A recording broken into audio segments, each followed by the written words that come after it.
AI உங்க வொர்க்குக்கு கரெக்ட்டா match ஆகணும்னா, ஒரு சொல்யூஷன் இருக்கு. அதுக்கு தான் வந்து ஃபைன் டியூனிங்ன்ற கான்செப்ட் இருக்கு. ஸோ, அத வந்து 50 செகண்ட்ஸ்ல பார்க்கலாமா? நார்மலா வந்து ஏஐ மாடல் வந்து ஜென்ரலா தான் அத வந்து ட்ரெயின் பண்ணியிருப்பாங்க. ஜென்ரலானா ஒரு நார்மல் கான்செப்ட்ஸ் பொதுவான பேசிக்கா நம்ம வந்து ஜென்ரல் நாலேட்ஜ் தெரிஞ்சு வச்சிருப்போம்ல. ரொம்ப டீப்பா இல்லாம இதுனா இது அப்படின்ற மாரி தெரிஞ்சிருப்போம்ல.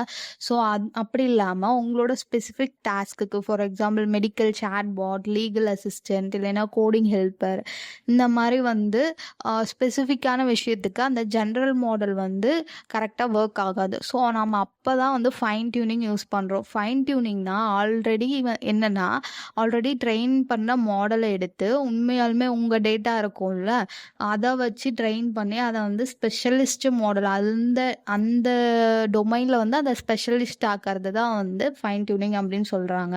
ஃபார் எக்ஸாம்பிள் ஒரு ஏஐ டயாபெட்டிஸ் ஒரு ஜென்ரல் ஏஐ மாடலுக்கு வந்து டயாபெட்டிஸ் ட்ரீட்மெண்ட் பத்தி கேட்டோம்னா, அது ஜென்ரலா ஒரு ஆன்சர் தான் சொல்லும். ஆனா நீங்க வந்து மெடிக்கல் உங்கள்ட்ட இருக்க ஹாஸ்பிட்டல் டேட்டா வச்சு அத ஃபைன் டியூன் பண்ணீங்கன்னா, அந்த அந்த மாடலே வந்து ஃபைன் டியூன் பண்ண அப்புறம் வந்து ஒரு எக்ஸ்பர்ட்டான டாக்டர் மாதிரி ஆன்சர் பண்ணும். So, for example fine tuning எப்படி வந்து ஹெல்ப் பண்ணுது அப்படின்னா, அக்யூரசி அதிகமாகும், டொமைன் நாலேட்ஜ் ஸ்ட்ராங் ஆகும், கான்டெக்ட்ஸ் வந்து கரெக்ட்டா வந்து அண்டர்ஸ்டாண்ட் பண்ணி, அதுக்கான ஒரு கன்சிஸ்டன்டான அவுட்புட் வந்து அது குடுக்கும். சிம்பிளா சொல்லணும்னா, ஜென்ரல் மாடல ஃபைன் டியூன் பண்ணோம்னா, சூப்பர் ஸ்பெஷலிஸ்ட் ஏஐயா மாறிரும். ஸோ, இந்த மாரி ஃபைன்